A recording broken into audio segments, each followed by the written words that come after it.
कि सबसे पहले आप सबका धन्यवाद है यहाँ आने के लिए। लेकिन आप लोगों की कुछ ऐसे एंकर हैं जो मिसबिहेव करते हैं।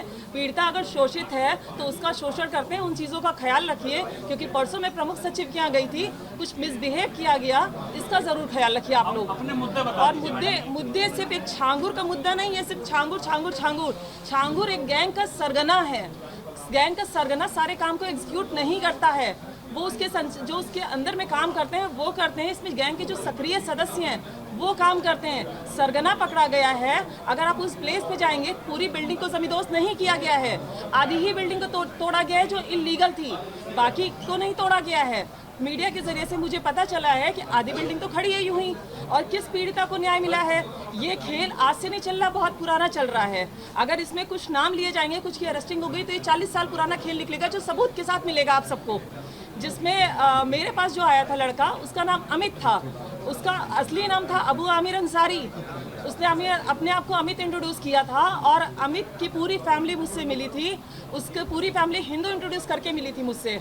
छांगुर पीर बाबा से मेरी वर्ष 2019 में मुलाकात हुई थी चांदौलिया दरगाह में, जहाँ पे मैं गई थी। वहाँ का माहौल ही बड़ा अजीब था। वहाँ सिर्फ महिलाएं थी, उनका ब्रेन वॉश किया जा रहा था, उनको डाइवर्ट किया जा रहा था। क्योंकि मैं इस परिवार के बीच में रही हूँ, तो ये जो रेट लिस्ट आप देख रहे हैं आज जारी हुई है, ये रेट लिस्ट मुझे वहीं से पता चली थी कि कैसे रेट तय होता है, किस तरह से इसको एग्जीक्यूट किया जाता है, कैसे फंडिंग आती है, हवाला के जरिए कैसे पैसा आता है। जो चीज़ मैंने एसटीएफ में बताई भी है कि आज भी वो फंडिंग जो धर्मांतरण एटीएस की इतनी बड़ी कार्रवाई अभी नहीं हुई है जितनी होनी चाहिए। मुकदमा पंजीकृत होने के बाद 2 धर्मांतरण और कराए गए हैं, जिसकी जानकारी एटीएस को है ही नहीं। प्रशासन इस लेवल की जांच कर रहा है। आप एफआईआर उठा के देखो, जिसमें 9 नामजद हैं, लेकिन 4 की गिरफ्तारी होती है। एफआईआर कब की है? नवंबर 2024 की। और गिरफ्तारी कब होती है? अप्रैल में। कुछ गिरफ्तारी कब होती है? अभी 5 तारीख को। क्यों? सिर्फ 4 लोगों की गिरफ्तारी, 9 नामजद, और उसके अंदर ना जाने कितने नाम। अगर गिरफ्तारी का आंकड़ा निकाला जाएगा ना, तो 40 से 50 ऊपर पहुंचेगा, उससे कम नहीं रहेगा। और छांगुर के द्वारा 5000 से ऊपर लड़कियों का धर्मांतरण कराया जा चुका है। और जिनसे मैं पीड़ित हुई हूँ, उनके फादर अबू हुरैरा अंसारी द्वारा 10 से ऊपर धर्मांतरण हो चुका है। अगर उनको जब तक पकड़ा नहीं जाएगा, ये खुलासे पूरी तरह से नहीं होंगे। ये कार्रवाई जो आप सब छांगुर देख रहे हैं ना, 50% की कार्रवाई है। कोई अगर उत्तर प्रदेश का अगर मानी योगी जी अगर चला रहे हैं सरकार को, तो योगी जी सारे काम को नहीं करते हैं, उनकी टीमें काम करती हैं। उनकी टीमें किस तरह से काम करती है, ये मैटर करता है। तो इस गैंग का सरगना गिरफ्तार हुआ है, सक्रिय सदस्य तो हुए नहीं है। सक्रिय सदस्य ही तो धमकी दे रहे हैं, वही तो इस कार्य को आज भी कर रहे हैं। उस पर आवाज़ क्यों नहीं उठाई जा रही है? मैं आप सबसे रिक्वेस्ट करती हूँ कि उस पर आवाज़ उठाई जाए। सरगना गिरफ्तार हुआ है, सरगना की गिरफ्तार होने से सारे राज नहीं खुलेंगे।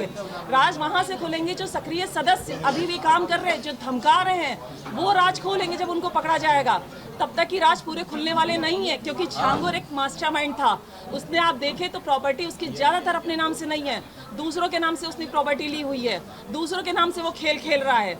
कोई भी सरगना अपने नाम से खेल नहीं खेलता है।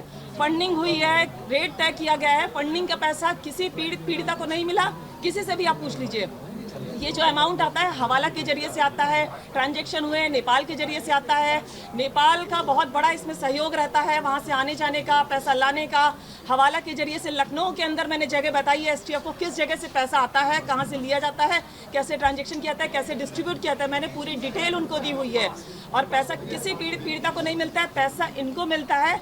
जो गैंग का सरगना है वहाँ से डिस्ट्रीब्यूट होता है उनके पास। जो लड़के लड़कियाँ मुस्लिम है जो इनके धर्मांतरण के काम को करते हैं, उनको पैसा दिया जाता है। किसी को पैसा नहीं मिलता है, किसी पीड़िता को पैसा नहीं मिलता है। अब आपको कोई और सवाल है तो पूछ सकते हैं। अभी आपने एक और पीढ़ी क्या बचा है? एक और पीढ़ी बचा है। एक चीज मैं और कहना चाहूंगी, एक और पीढ़ी बचा है। एक चीज मैं और कहना चाहूंगी।